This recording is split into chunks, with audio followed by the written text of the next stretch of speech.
if you got the intro reference from last episode, you win a cookie. What's up? It's Crazy Fuzzy, the person who forgets to record audio. That's right, I had all of episode 3 recorded.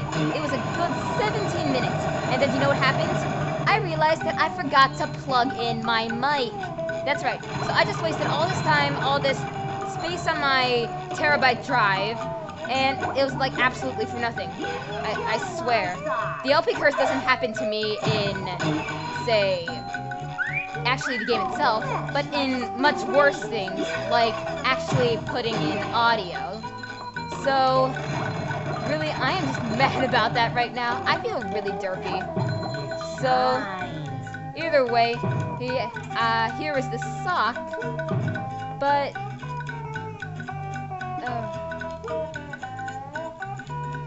dirt moment. And the normal way you're supposed to get it is to use this freezy fruit, which only Patrick can use. Yes, Patrick is a part of the game. But I actually found a cool little trick for getting the sock. And what you want to do, as you saw me previously, you saw me jumping up here. What you want to do is...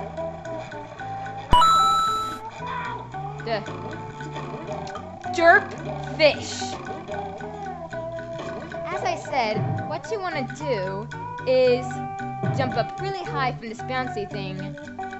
Jump and get the sock.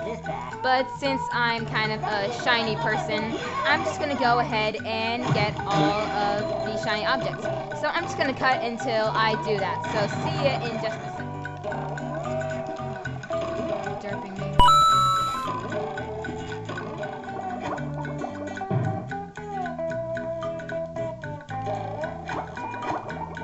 Oh, that was pointless.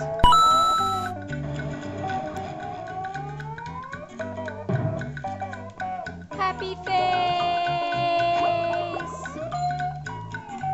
And this game sure is breakable.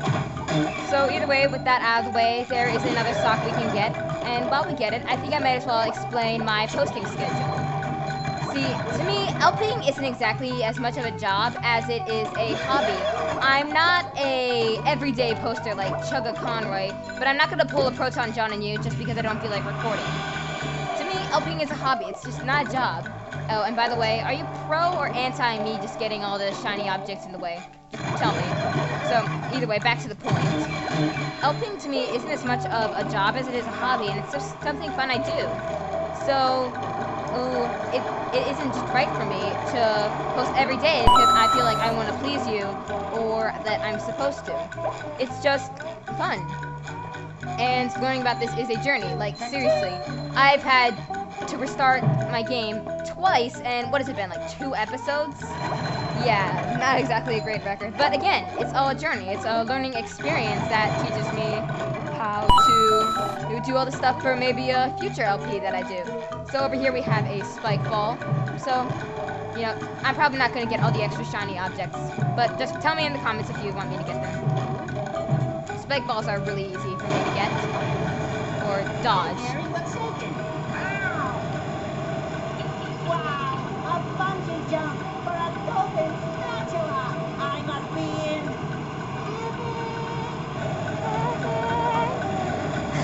Wow, this is loud. So here is the introduction of bungee jumping. Bungee jumping is used throughout the game, mostly to collect things at the bottom of a hole. That did not sound right. So either way, the controls are very simple. Use the control stick to move, A to dive to go farther, and B to just snap off of it. Isn't it weird how he uses his underpants? Yeah, I always found that kind of creepy. So now that we have our shine sprite, we come to the hardest puzzle ever. Seriously, this is the most mind-baffling puzzle in the entire world. I do not know what to do. All there is this stupid red button that has a hand on it. What am I supposed to do? No, seriously. So either way, jumping up here, we'll come to our new enemy, Hammer. Get it? Hammer? Hammer will drop 25 shiny objects. His main attack is a cleave with his hammer. And he's a bit more dangerous than Father, but He's a much slower attacker. Destroy this. Huge combo. Ultra combo. Down here are some more shiny objects. Getting those because this one actually matters to me. Because like a lot. It's like it's a blue. I'm probably gonna be showing the locations of like all blues and purples. Maybe get a few greens. Probably just like avoid those reds and yellows. So over here we just have an overpass, which leads to several waterfalls. The graphics in this part of the level are, admittedly, for a GameCube and a SpongeBob game, breathtaking. Like, you may not think it's, like, great, but personally, this is, like, one of the first video games I ever played. So I actually think they did a really good job with the graphics. And pretty much the whole game in general. Up here's another blue. I feel like a new spot. Get the everything. Like, seriously, doesn't this look amazing? It really does. And so over here, we have two choices for socks. We have a left path and a right path. I'll take the left path first. What you want to do for the left path is use this flower, jump up here, and there will be a sock. And this is where all the water or goo from the waterfalls come from. Like, seriously, just look at this right here. Doesn't this look sort of like art for a SpongeBob game? I don't know why. This game always had like something to me for its artistic, like, expression, something like that. Down there, you see that bowling alley. There is a sock there, but we cannot get it yet because we need a future power-up. Yes, there are power-ups in this game. Big whoop. So, just follow this jumping puzzle, and we'll come to the top of Jellyfish Rock. So that's how the bungee goes in place. And you'll get a sock. No, I'm gonna take a look at Jellyfish Rock. Doesn't that look amazing? Again, they did an amazing job with the graphics. And honestly, to me, I feel like I'm really loosening up this episode. Like, in past episodes, I was like, in this part, we will get a golden spatula and a sock. But I just feel like it's more flowing to me. And it's nice. But here's the introduction of the Duplicatron 1000. It is basically the enemy spawner of the game. Whoa, that was huge. Just touch it to defeat it, or attack it to defeat it, and it'll explode. Being caught in the explosion will deal damage, and they will spawn enemies, like I previously said. Push the button, and here is the golden spatula. You know, should I call them like G-spatulas? In like the P-bat fashion, like, you know, G-spatula, G-spat. It's a G-spat, the G-spot. Did I seriously just reference G-spot? Yeah, it's all about G-Pig. No one cares about G-Spot. Nah, I kid, G-Spot. Wow, Mermaid Man, I have all your comics and toys and mail. You have his mail? Huh? What? Oh, yeah, it's that Sponge Kid. Now, what was I supposed to tell you? Now remember, kids, cameramen always beat old men. That Patrick is surrounded by robots and needs my help. Huh? Oh, no. Something in my nose. I think it had something to do with sorry, that was really massaging gross. my feet. Well, if massaging your feet will save Patrick, then massage I must. Help! They're making me hit myself! I love that line. It's like, help, they're making me hit myself. By clipping my toenails? There I come, Patrick! So yeah, after you talk to him, there will be a slide. Slides are probably the coolest part of the game. Why? SpongeBob rides on his tongue, slides down rock, while rock music literally plays in the background. These things are filled with shiny objects and secrets, along with socks. And, well, it's overall amazing. So over there, we can just get 2 socks. That's actually, like, probably the fastest time we've ever gotten 2 socks. So either way, that's a nice part of the game. And this is the first of what I like to call arenas. Arenas are basically huge areas filled with robots where you have to do something in a puzzle format to beat it. These robot things can be really easy. But really hard in some parts. Actually, admittedly, the gaming isn't much as hard as I make it out to be.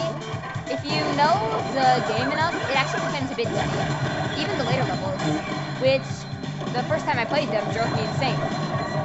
Yeah, again, I was 6 at the time. I was a stupid kid.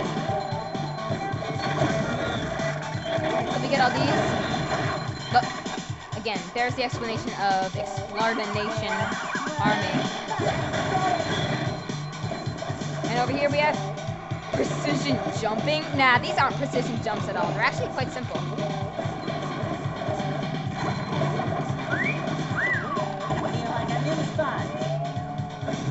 And so pressing all the buttons will activate these islands, which will lead over to Patrick. But I'm gonna destroy this darn thing for fun. Oh, and by the way, I forgot to mention this, but Duplicatron 5000s and 1000s drop 50 shiny objects. Woo! Thank goodness you're safe, Patrick.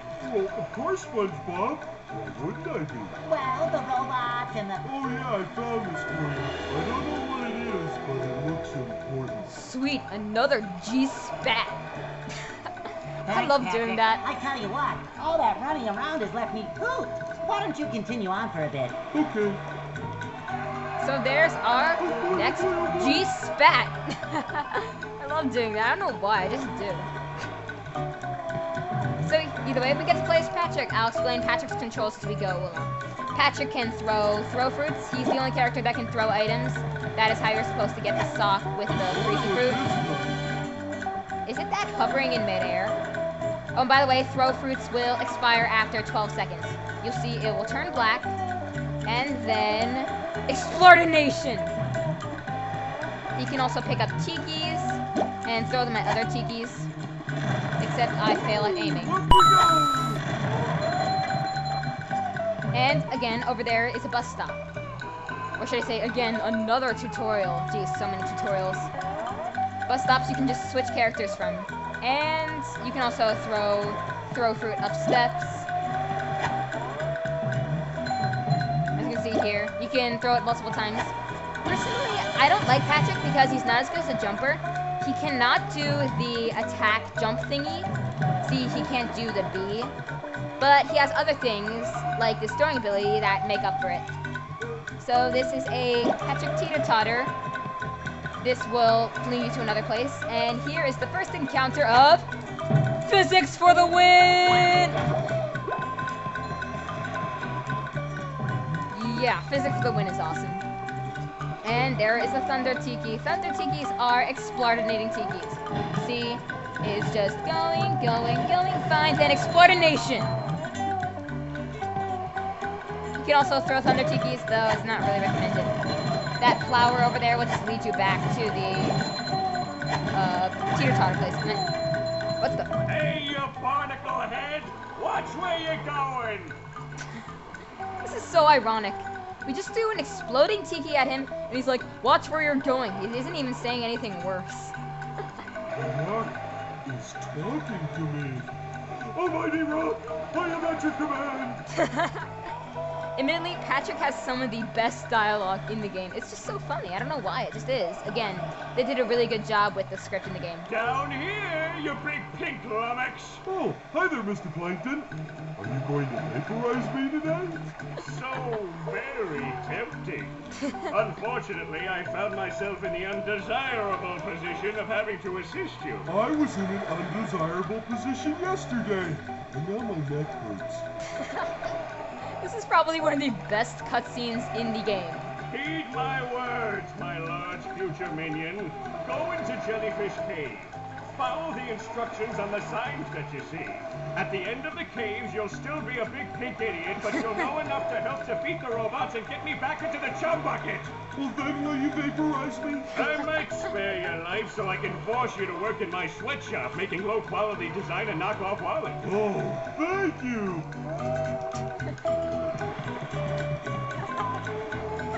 This is hilarious. Okay, so this is the introduction of slamming. Voice crack. Slam the thing and it goes. funny. Whenever I start laughing, I can't stop. Okay, you know, you will stop laughing right now. See, I can't stop. So, you know, I think we're just gonna end this off here. So, next time on SpongeBob Power for Bikini Bottom, go to the next area of jellyfish